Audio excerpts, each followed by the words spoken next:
Assalamualaikum warahmatullahi wabarakatuh. Innal hamdalillah nahmaduhu wa nasta'inuhu wa nastaghfiruh wa na'udzu billahi min syururi anfusina wa min sayyiati a'malina. Man yahdihillahu fala mudhillalah wa man yudlil fala hadiyalah. Asyhadu an la ilaha illallah wahdahu la syarikalah wa asyhadu anna Muhammadan abduhu wa rasuluh. Allahumma salli wa sallim wa barik ala nabiyyina Muhammadin wa ala alihi wa sahbihi wa man tabi'ahum bi ihsanin ila yaumiddin. Qala Allah ta'ala fil Qur'anil Karim, ya ayyuhalladzina amanu taqullaha haqqa tuqatih wa la tamutunna illa wa antum muslimun, amma ba'du. Ma'asyiral muslimin, Bapak dan Ibu sekalian, rahimanallah wa iyyakum. Alhamdulillah, kembali kita bersyukur, mengucap syukur dan senantiasa berusaha untuk terus memperbaharui rasa syukur kita kepada Allah Subhanahu wa taala. Melalui keyakinan di dalam hati semua nikmat dan kebaikan datang dari Allah, melalui lisan dengan banyak memujinya, dan kemudian melalui anggota badan dengan tindakan-tindakan amal soleh. Semoga Allah Ta'ala menjadikan kita di antara hamba-hambanya yang pandai bersyukur. Amin ya rabbal alamin. InsyaAllah di kesempatan pagi hari ini, seperti biasa, kita akan membacakan potongan atau bagian-bagian singkat, ringkas dari kisah orang-orang yang telah memiliki keteladanan, baik disebutkan di dalam Al-Quranul Karim atau disebutkan di dalam hadis-hadis Nabi Muhammad SAW yang sahih. Dan kita pasca menjelaskan tentang kisah para nabi, selanjutnya kita bergeser berkaitan dengan kisah keluarga Nabi Muhammad SAW, berkaitan dengan kisah keluarga beliau SAW. Kita mulai dari kisah mengenal istri-istri beliau, yang merupakan istri-istri beliau adalah ummahatukum, yaitu adalah ibunda-ibunda bagi orang-orang beriman. Baik sekalian rahimanallah wa iyyakum, setelah kita menyebutkan tentang Khadijah radhiyallahu taala anha, kemudian pada bulan yang lalu tentang Saudah bintu Zam'ah radhiyallahu taala anha, di kesempatan pagi hari ini kita akan bergeser menjelaskan tentang Aisyah bintu Siddiq, ya, atau yang digelar As-Siddiqah bintu Siddiq, ya, Aisyah radhiyallahu taala anha. Bapak sekalian rahimanallah wa iyyakum, Aisyah memiliki kedudukan yang begitu besar di hati Nabi Muhammad sallallahu alaihi wasallam, dan Aisyah merupakan putri dari seorang sahabat terdekat Nabi, yaitu Abu Bakar As-Siddiq. Allah Ta'ala menjadikan hikmah yang begitu besar tentang pernikahan beliau sallallahu alaihi wasallam dengan Aisyah, sebagaimana Allah memiliki hikmah yang besar ketika Allah menikahkan Nabi dengan Khadijah. Maka masing-masing memiliki keutamaan dan masing-masing memiliki peranan Khadijah dengan, yaitu beliau wanita yang kaya, dengan beliau wanita yang terhormat, dengan beliau wanita bangsawan, maka memiliki peranan yang besar di fase awal dakwah Islam, sehingga Khadijah memiliki peranan dan dukungan yang sangat berarti. Kemudian begitu juga dengan Aisyah, yang mana Aisyah ini dinikahi Nabi Muhammad sallallahu alaihi wasallam pasca wafatnya Khadijah. Kemudian Aisyah memiliki peranan yang besar dan sangat berarti dalam penyebaran Islam berkaitan dengan ilmu, hafalan, periwayatan, fikih, faraid dan sebagainya.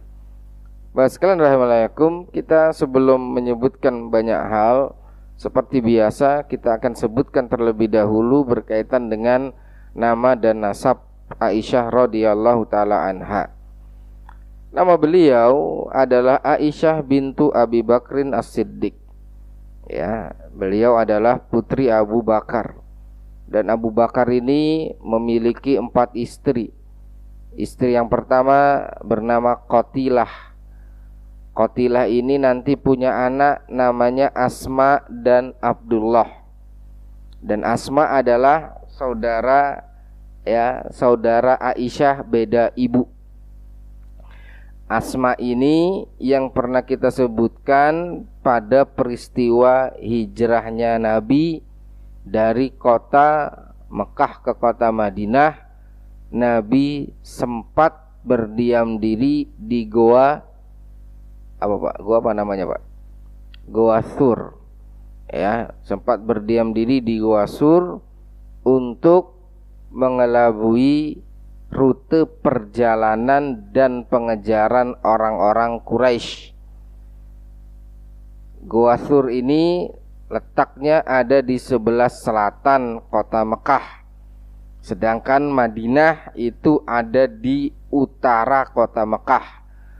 Logikanya orang yang keluar dari Mekah ke Madinah harusnya jalan ke utara, tapi Nabi belok arah ke selatan dulu. Tujuannya untuk mengelabui rute perjalanan. Beliau di sana beberapa hari, lalu yang memenuhi kebutuhan bahan pakannya adalah putri Abu Bakar yang bernama Asma ini. Ya, Asma keluar dari Mekah ke Goa Sur. Kurang lebih perjalanannya sekitar 10 km atau 1,5 jam. Kemudian dari bawah sampai ke tempat titik Goa Surnya itu tingginya kurang lebih 700 meter. Butuh waktu untuk mendaki ke atas 1,5 jam. Sehingga sekali titik dari rumah sampai titik Goa Sur kurang lebih berapa? 3 jam. Kemudian nanti pulang lagi kurang lebih berapa? 3 jam, sehingga kisaran 6 jam yang dibutuhkan minimal oleh Asma untuk PP mengantarkan kebutuhan makan Nabi dan Abu Bakar. Dan yang lebih luar biasanya, itu semua dilakukan seorang diri plus dilakukan Asma dalam kondisi hamil besar. Ya, hamil besar. Karena setelah ini nanti siapa namanya? Asma nganter makanan ke Goa Sur. Berapa hari kemudian Nabi melanjutkan perjalanan ke mana, Pak? Hijrah ke Madinah. Menjelang masuk kota Madinah, beliau singgah dulu di daerah yang bernama Quba, mendirikan masjid pertama, yaitu Masjid Quba, yang senantiasa diziarahi oleh Rasul di setiap pekan sekali. Kemudian juga jamaah umroh biasanya sholat di Masjid Quba. Nah, nanti akan kita ceritakan ya berkaitan dengan Masjid Quba ini atau Quba ini pada part yang selanjutnya. Ya, ini istri yang pertama Qatilah, punya anak namanya Asma. Kemudian yang kedua punya anak laki-laki namanya Abdullah. Kemudian Abu Bakar juga menikah dengan Ummu Ruman. Nah, dari Ummu Ruman ini dianugerahi putra yang bernama Abdurrahman. Nah, Abdurrahman ini adalah seorang lelaki, ya, saudaranya Aisyah pada saat Nabi di hari wafatnya dan di detik-detik wafatnya. Abdurrahman ini yang masuk ke rumah Aisyah dalam keadaan bersiwak. Lalu Nabi melihat siwaknya dan Aisyah faham Nabi ingin siwakan. Lalu siwaknya Abdurrahman diminta Aisyah dibersihkan. Lalu kemudian Aisyah mensiwaki Nabi Muhammad SAW. Kemudian tidak lama beliau pun wafat di antara pelukan Aisyah. Ini namanya Abdurrahman.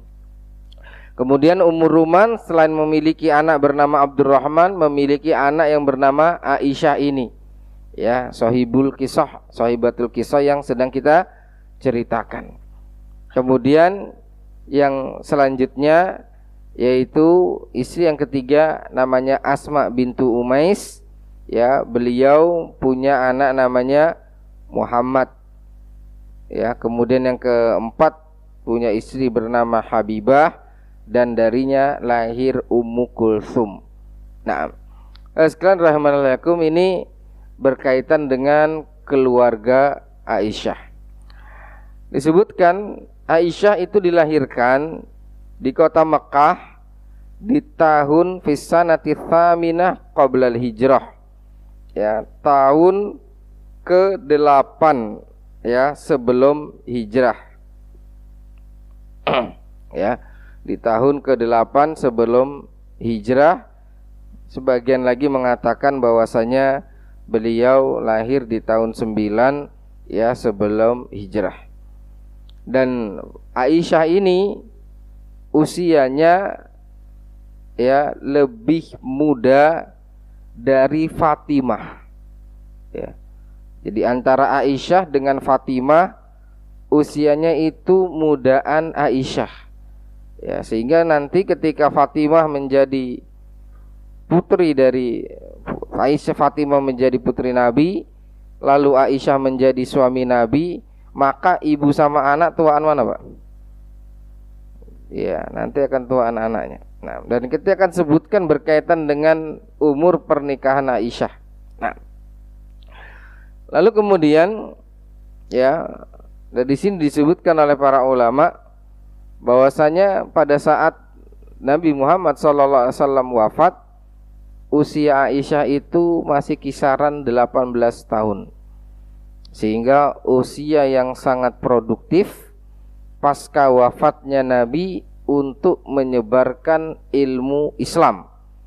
Ya, banyak sekali nanti dari hadis, fikih, faraid, ilmu waris, ya, dan permasalahan-permasalahan lain yang terjadi di kalangan para sahabat, mereka datangnya ke Aisyah. Nah, sehingga fokus Aisyah pasca wafatnya Nabi untuk menyebarkan hadis, karena beliau ya sendiri ya dengan takdir dari Allah ya tidak memiliki putra atau putri. Kunyah beliau adalah Ummu Abdullah. Meskipun beliau sendiri tidak memiliki putra yang bernama Abdullah. Lalu bagaimana ceritanya kok beliau diberi kunyah Ummu Abdillah? Kisahnya adalah pada saat Nabi perjalanan hijrah itu bersama Abu Bakar, kemudian disusul oleh sahabat-sahabat yang lain, beliau singgah di daerah yang bernama Quba. Di tempat inilah tadi siapa, Pak? Asma yang sudah hamil tua itu lahiran. Ya, jadi kan tadi kita cerita Asma nganterin makanan ke Goa Thur dalam kondisi hamil tua. Lalu Nabi melanjutkan perjalanan, begitupun Asma melanjutkan perjalanan. Kalau tadi kurang lebih jaraknya PP kurang lebih 20 kilo, ini belum seberapa. Asma itu hijrah menempuh perjalanan 450 km lebih, jalan kaki kurang lebih dari Jakarta ke Semarang dalam kondisi hamil tua. Dalam kondisi hamil tua, makanya di Quba lahiran. Makanya disebutkan anaknya Asma inilah anak yang pertama lahir dalam kondisi hijrah, karena belum nyampe ke Madinah sudah lahiran. Lalu Asma lahirkan seorang anak laki-laki, dinamakan oleh Nabi Abdullah.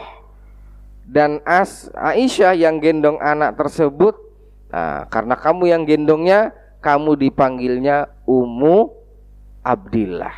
Ini kisah berkaitan dengan hal tersebut. Nah, sekalian rahimanallah wa iyyakum, Aisyah memang sudah ditakdirkan oleh Allah Subhanahu wa taala untuk menjadi istri beliau sallallahu alaihi wasallam, baik di dunia ataupun di akhirat. Jadi bukan semata-mata keinginan Nabi. Ya, waliyadzubillah, tuduhan-tuduhan yang ngaco berkaitan dengan Aisyah atau berkaitan dengan Nabi dengan mengatakan ya dengan kata-kata yang tidak pantas.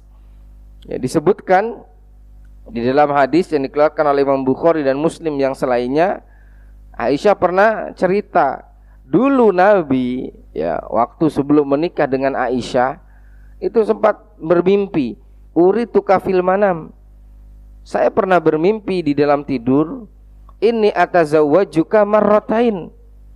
Ya, saya mimpi 2 kali. Di 2 kali mimpi itu saya menikahimu.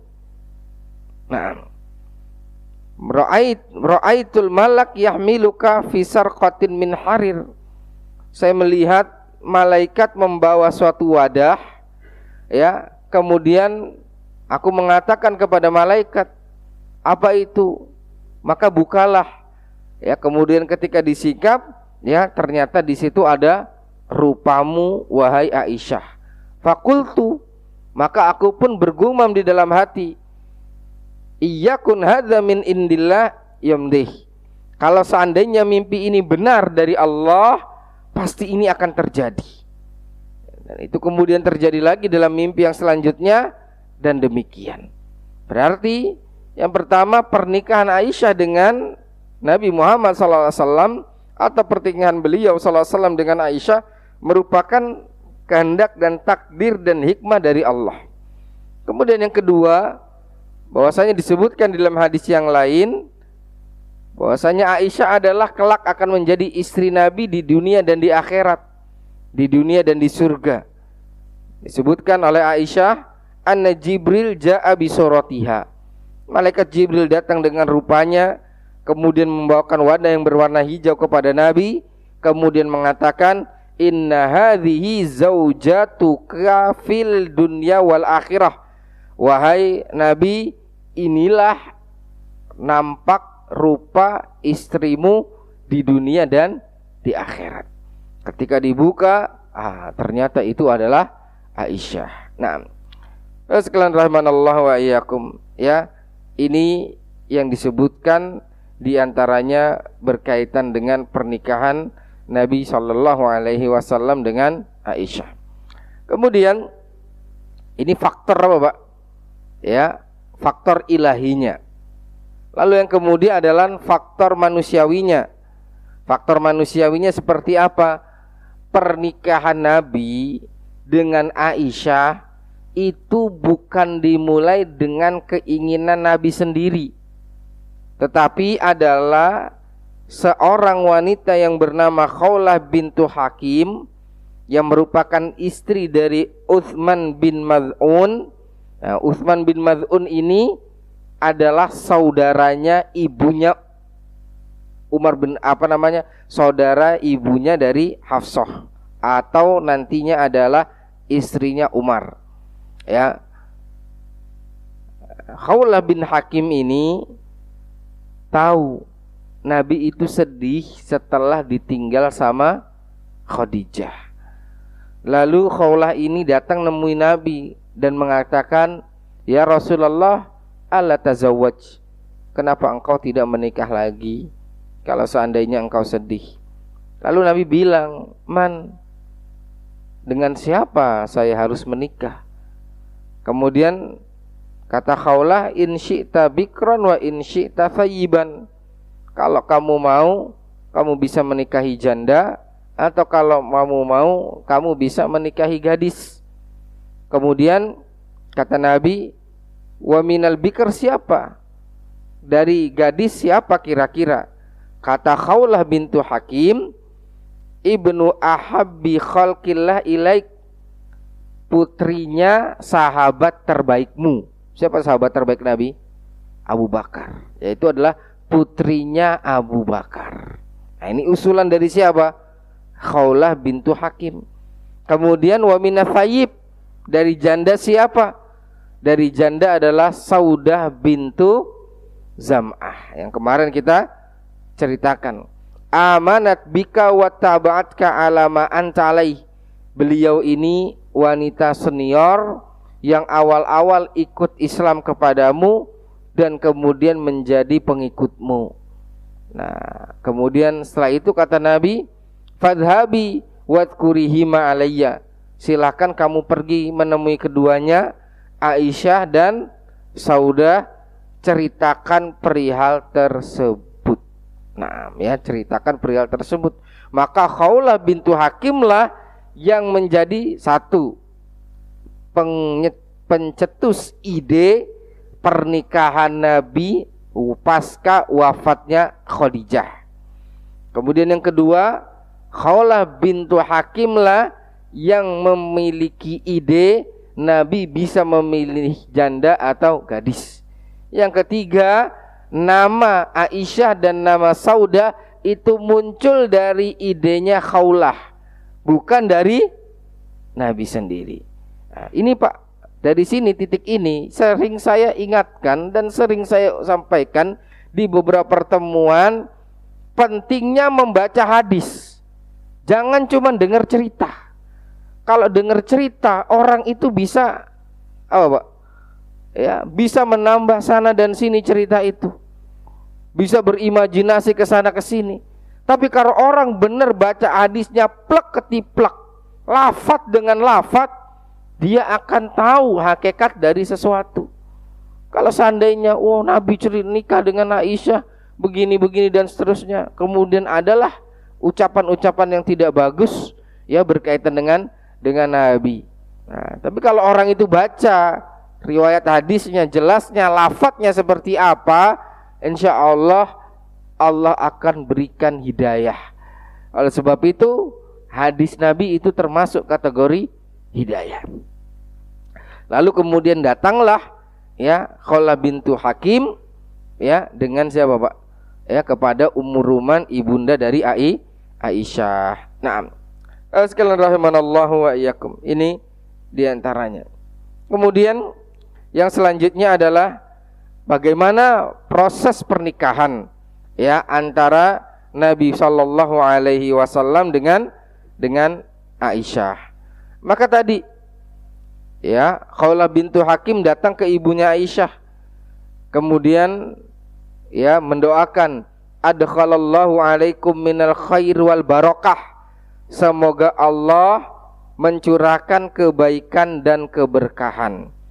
Aku diutus oleh Nabi untuk menyampaikan Nabi akan melamar Aisyah.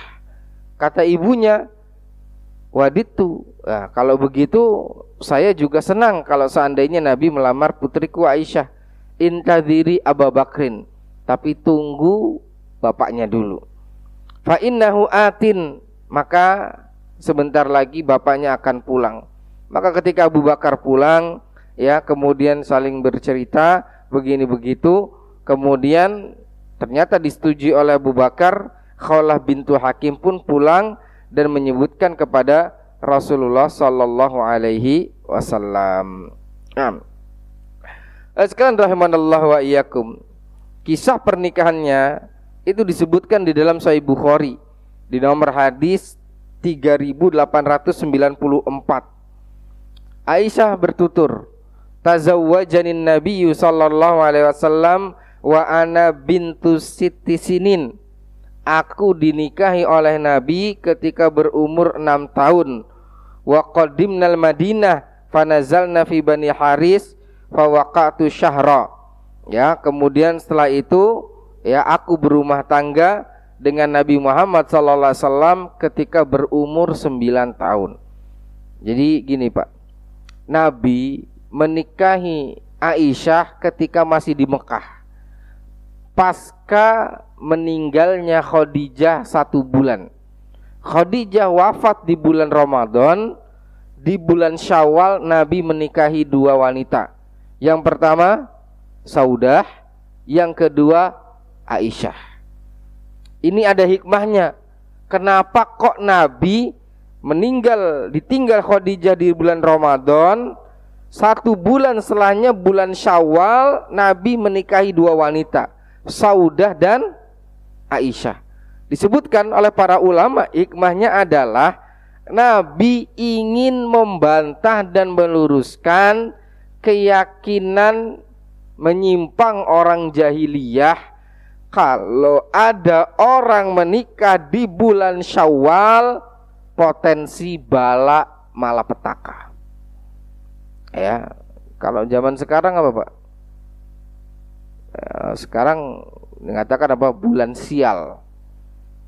Ya, hatta di sekarang pun sebagian keyakinan mengatakan jangan nikahin orang di bulan Rajab. Ya, karena nanti kalau ngerikahin orang di bulan Rajab ini potensi pernikahannya bisa berantakan, bulan petaka, bulan penuh ini dan segala macam. Nah, itu dulu terjadi di bulan Syawal. Makanya kemudian Nabi menikahi langsung 2 wanita di bulan Syawal untuk membantah keyakinan tersebut. Bapak sekalian rahimanallahum, kemudian setelah itu, ya, ini kondisi masih di Mekah, baru akad nikah saja.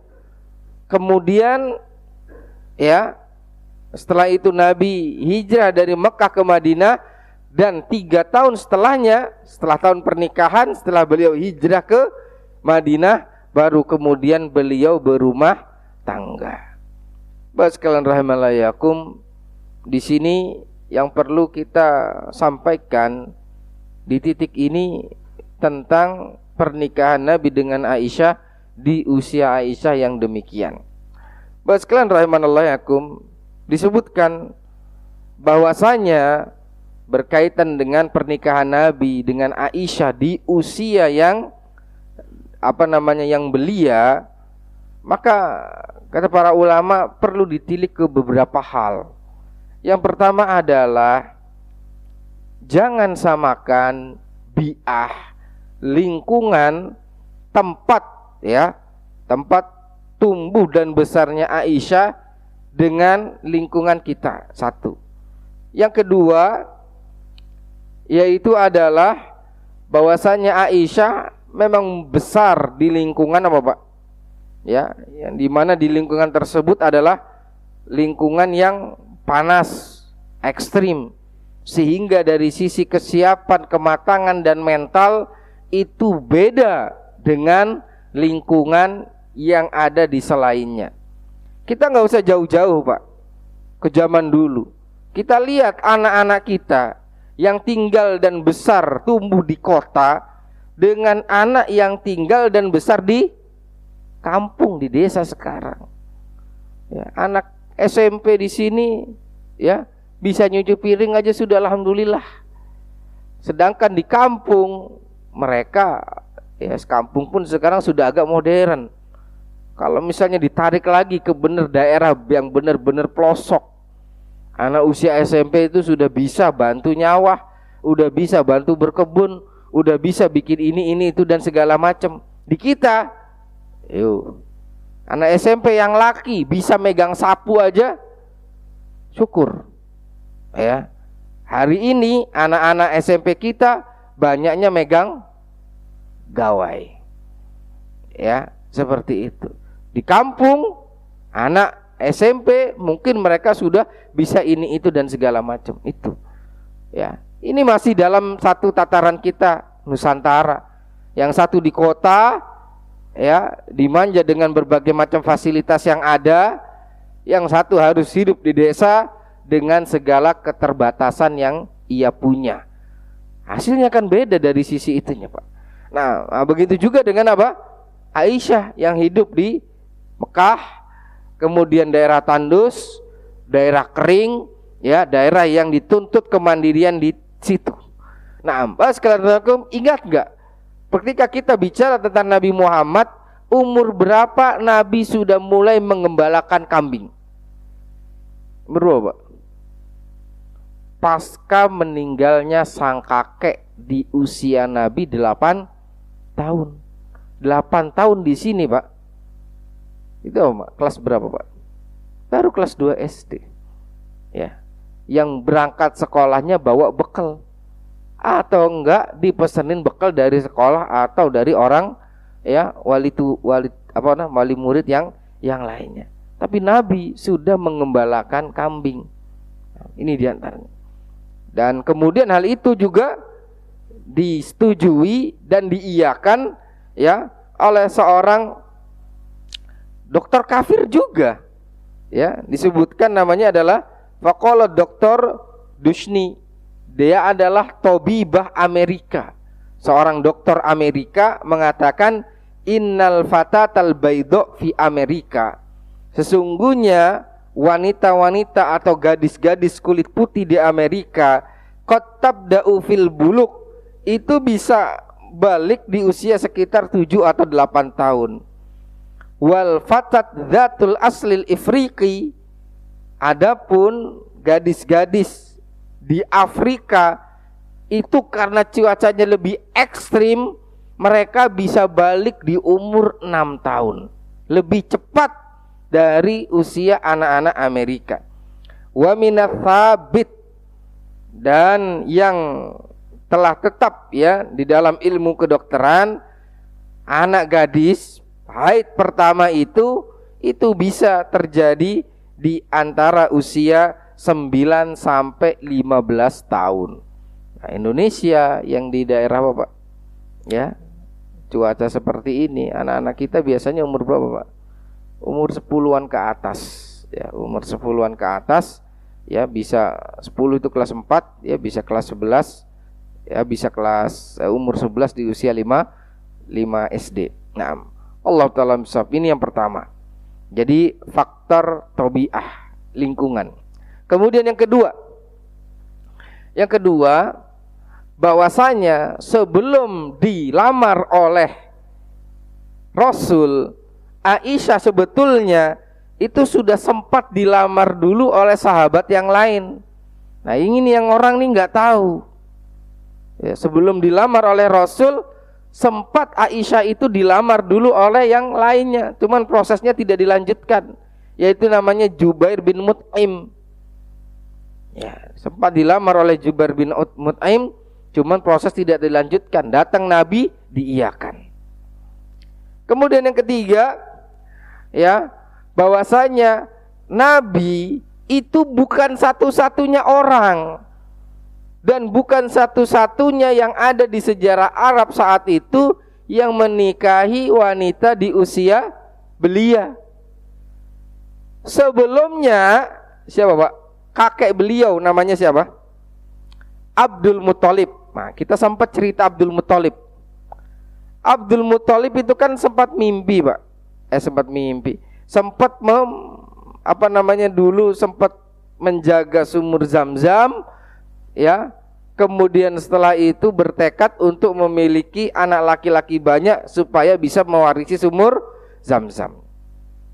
Dan ketika ke Syam, Abdul Muthalib sempat dilihat tangannya oleh seorang ahli agama dari kalangan Yahudi dan mengatakan, anzur illa ba'di jasadik, bisa enggak saya ngelihat tanganmu? Kemudian dikatakan, dari keturunanmu akan menjadi nabi, dari keturunanmu ada yang menjadi raja. Kemudian ditanya, bagaimana bisa dari keturunanku ada yang jadi nabi, ada yang jadi raja? Saya enggak tahu. Begitulah di dalam ya ilmu pada kitab suci sebelumnya. Tetapi kenabian itu terjadi kalau kamu menikah dengan wanita dari kalangan Bani Zuhrah. Nah, pada saat muda itu disimpan itu. Kemudian nikah.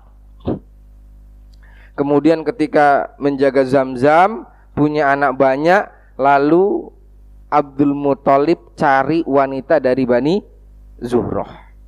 Ya, Nabi siapa namanya menikah dengan wanita dari Bani Zuhrah.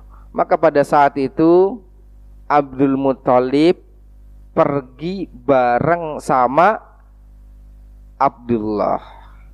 Ya, Abdul Muthalib pergi bareng sama Abdullah.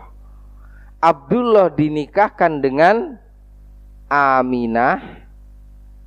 Abdul Muthalib dinikahkan dengan Halah. Dan Abdullah putra keberapa, Pak? Putra ke-10. Jadi Abdul Muthalib sudah punya anak laki-laki 10 yang namanya Abdullah. Abdullah nikah dengan Aminah. Abdul Muthalib nikah dengan sepupunya Aminah yang bernama Halah. Berarti ini usia timpangnya berapa? Jauh. Ya.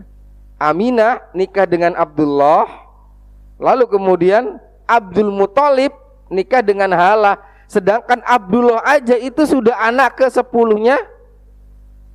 Udah anak ke-10-nya Abdul Muthalib dan juga sudah dewasa. Nah, ini kata para ulama, dulu ini merupakan kebiasaan yang lumrah di Arab. Kemudian yang keempat, kata para ulama, adalah kalau seandainya pernikahan Nabi dengan Aisyah itu aib yang besar, itu akan dimanfaatkan oleh orang-orang Quraisy, oleh orang-orang Nasrani, oleh orang-orang Yahudi dulu, yang mereka itu adalah benci sekali kepada Nabi Muhammad dan dakwah Islam. Mereka mencari titik lemah dan alasan apapun untuk menjatuhkan Islam dan Nabi Muhammad. Dan mereka enggak jadikan alasan ini untuk menerkam Islam dan Nabi Muhammad. Serius, Pak? Ya. Mereka itu cari alasan, tapi enggak dijadikan alasan ini. Berarti ini bukan alasan yang tepat. Nah, kalau ada umat Islam hari ini pakai alasan ini, otaknya lebih ngaco daripada Quraisy, musyrik, Nasrani, Yahudi di zaman itu. Nah, sekalian rahimallakum, ini diantara hal tersebut. Nah, masyaallah muslimin rahimanallahu yakum. Kemudian setelah itu Nabi Muhammad SAW berumah tangga dengan Aisyah di usia berapa, Pak? Ya, di usia 9 tahun. Bahwa sekalian rahimanallahu yakum, ya, kemudian disebutkan, ya, Nabi Muhammad SAW, ya, kemudian setelah itu pun, ya, beliau menikahi. Ya, kita lanjutkan. Maka pada saat Nabi hijrah, begitu juga diikuti oleh Aisyah hijrah, Aisyah pun sakit. Ya, Aisyah pun sakit pada saat hijrah itu. Fawaqatu syahran fatamazzaqa sya'ri faufa sya'ri jamimatan fa'atatni ummi umuruman. Pada saat aku hijrah, aku sakit demam parah. Pak, pada saat kisah Nabi juga sedikit pernah kita sepil. Kisah hijrah itu bukan kisah yang sederhana. Jauhnya jarak perjalanan ia. Nyampe di Madinah, Madinah itu kota berwabah. Bapaknya Nabi Muhammad SAW itu meninggal karena dapat wabah di Madinah. Dan bapaknya Nabi Muhammad SAW itu terwafat 53 tahun sebelum hijrahnya Nabi. Artinya waktu bapaknya Nabi Muhammad SAW pergi dari Mekah ke Madinah untuk berdagang, kemudian sakit, kemudian meninggal.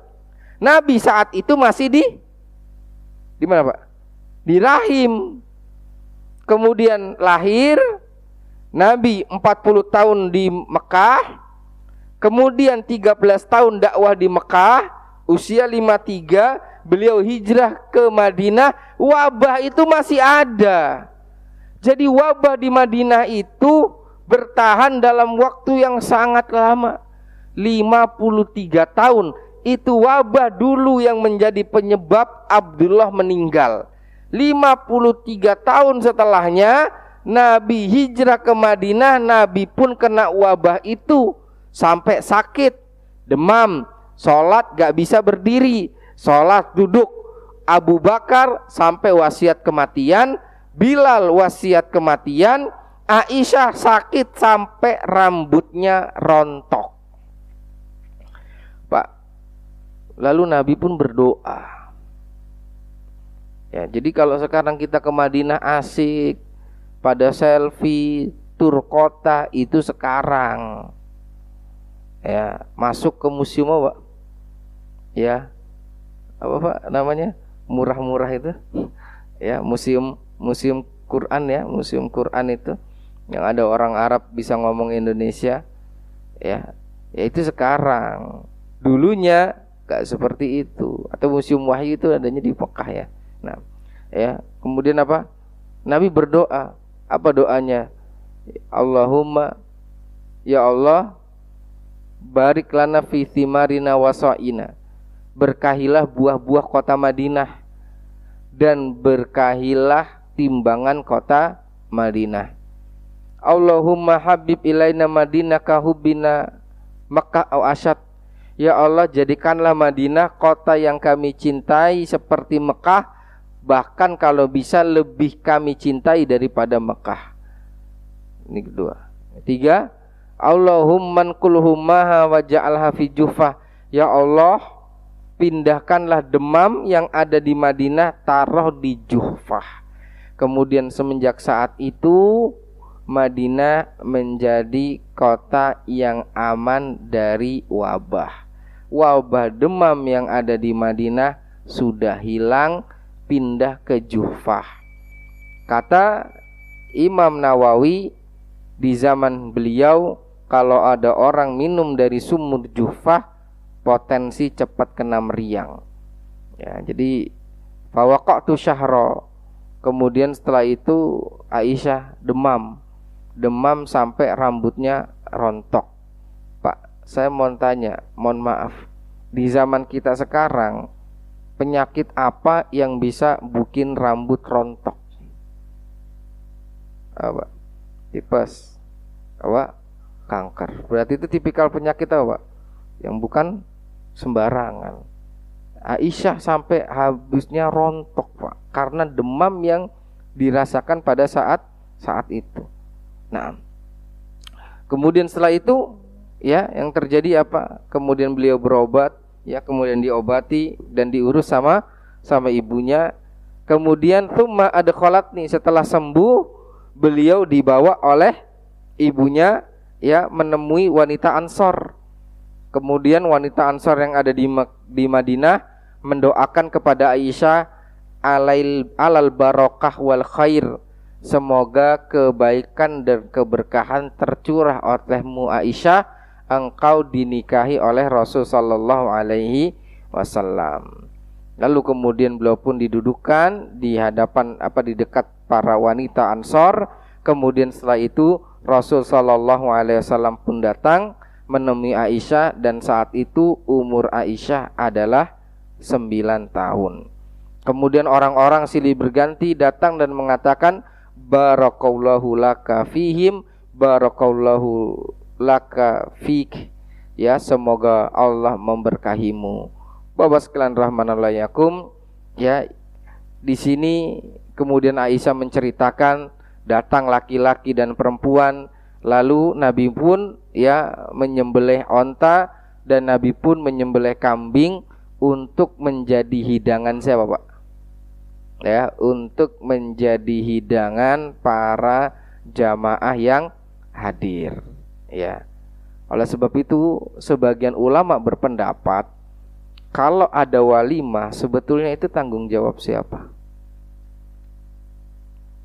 Walimah menikah itu tanggung jawab siapa, Pak? Laki-laki atau perempuan? Laki-laki. Ya, walimah nikah itu hukum asalnya tanggung jawab laki-laki. Dalilnya adalah aulim walau bisyatin. Buatlah walimah meskipun dengan menyembelih 1 ekor kambing. Kata para ulama, perintah ini ditujukan kepada laki-laki yang ingin melamar wanita. Berarti hukum asalnya walimah itu tanggung jawabnya laki-laki. Tempatnya di mana itu terserah kesepakatan. Ya. Cuman kebalikan sekarang biasanya kalau ada walimah yang rempong repot besar, coba perempuan berkaitan dengan tempat, pendanaan dan seterusnya. Yang terpenting kalau sepakat urusan kelar, sudah gitu aja sih. Ya, kalau keduanya sepakat urusan kelar. Nah, ini diantaranya. Nah, kemudian setelah itu ya, maka mereka saling silih berganti mendoakan keberkahan kepada Rasul dan Aisyah. Dari sini, bahwa sekalian rahimakumullah, saya ingin menambahkan ya, terkhusus kalau kita dapat undangan walimah, kalau kita dapat undangan pernikahan. Biasanya kalau dalam pernikahan ada khutbah nikah atau wasiat nikah, yang laki-laki dikasih nasihat, wejangan, mempelai perempuan dikasih nasihat dan wejangan. Yang suka lupa siapa, Pak? Yang suka terlupakan adalah hadirin para tamu yang ada di situ, dikasih wejangan juga. Biasanya kalau diminta untuk memberikan wasiat nikah, setelah laki-laki, perempuan, habis itu jamaah. Jamaah saya minta satu, tolong doakan mempelai, barakallahu laka wa baraka alaika wa jama'a bainakuma fi khair. Semoga Allah berkahimu dalam kondisi lapang, dalam kondisi sulit. Semoga Allah mengumpulkan pada kalian berdua kebaikan. Doa berkah. Kenapa Pak perlu doa berkah? Satu, simpelnya, dalam hadis Nabi pernah mendoakan seorang sahabat bayinya berkah. Lalu bayi itu tumbuh besar, kemudian bayi ini punya anak, anaknya 9, semuanya penghafal Al-Quran. Ini satu, dari doa berkah. Yang kedua, ada seorang yang dititipin Nabi 1 dirham untuk beli kambing. Lalu setelah itu sahabat ini beli 2 kambing, yang satu dibawa pulang, yang satu dijual dapat 1 dirham. Kemudian Nabi setelah itu mendoakan, semoga Allah memberkahi usahamu. Kata para ulama, Nabi bilang orang ini setelah didoain Nabi usahanya berkah. Kalau dia jualan debu aja pasti akan untung besar. Ini Pak, berarti apa Pak? Yang namanya keberkahan itu nanti turunannya ada pada usaha. Yang bisnis usahanya berkah, kalaupun jual apa? Ya, jual debu, debunya pasti akan menghasilkan untung yang besar. Ini yang dua. Yang ketiga, hartanya berkembang. Ini berkaitan dengan kisah si botak, si belang, dan si buta. Awalnya cuman punya 1 sapi, 1 kambing, dan 1 onta. Dari 1 ini jadi apa Pak? Jadi berkembang di antara 2 lembah. Artinya Pak, hartanya bertambah. Biasanya orang nikah pengennya 1, mudah-mudahan cepat dikaruniai anak yang soleh dan solehah. 2, mudah-mudahan suaminya pinter nyari uang, kan gitu. Yang ketiga, ya, kalau seandainya punya harta, semoga hartanya bisa semakin berkembang dan makmur, kan gitu. Orang berumah tangga, ya mudah-mudahan suaminya pintar nyari duit, punya anak, anaknya soleh, kemudian hidupnya makmur. Ya sudah ini. Ini semuanya Pak, tiga tadi kisah tadi dimulai dengan 1 doa, yaitu apa? Barakallahu lak. Yang keberapa Pak? Yang keempat, Aisyah pinter agama. Awalnya didoain apa Pak? Semoga keberkahan kepadamu. Ya Allah Pak, ini Makanya saya sering bilang kepada siapapun yang hadir dalam pernikahan, apalagi itu pernikahan putra-putri kita sendiri, keluarga dan kerabat kita sendiri, ya hendaknya doakan keberkahan. Dan kalau bisa pun sebelum anak kita menikah atau kita punya cucu, sering-sering doain apa? Barakallah. Ya, saya masih ingat Pak, kalau saya SD dulu pulang kampung di musim liburan sekolah, mbah-mbah di kampung itu doainya apa Pak? Ketika saya cium tangan, ya doainya Pak, barakallah, barakallah. Saya dulu nggak tahu apa itu artinya barakallah. Saya tanya sama bapak saya, Pak, kok kalau saya pulang kampung lebaran kemudian cium tangan, kok mbah-mbah di sini jawabnya apa ngomongnya barakallah sih? Emang barakallah artinya apa? Seperti itu. Ya, mudah-mudahan hadirnya saya di sini, saya bisa menyampaikan berbagi ilmu di sini. Semoga ini pun ya tidak lepas dari doa mereka yang tulus, dan seandainya itu pun benar terjadi, mudah-mudahan pahala yang terjadi di sini juga mengalir kepada orang tua yang ada di kampung tersebut meskipun mereka telah tiada. Nah, sekalian rahimallakum, ini diantaranya. Sudah masuk. Oke. Nah, jadi kita sampai poin di sini dulu. Lalu kemudian Aisyah dinikahkan oleh Nabi Muhammad SAW di umur berapa Pak? 9 tahun. Nanti kemudian setelah itu kita akan sampaikan mungkin pekan depan beberapa pelajaran tentang Aisyah. Ada ini bisa ditampilkan itu enggak Pak?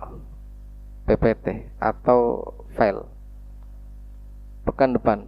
Nanti saya akan tampilkan bagaimana rumah Aisyah, bagaimana Masjid Nabawi, bagaimana pakuburan Nabi.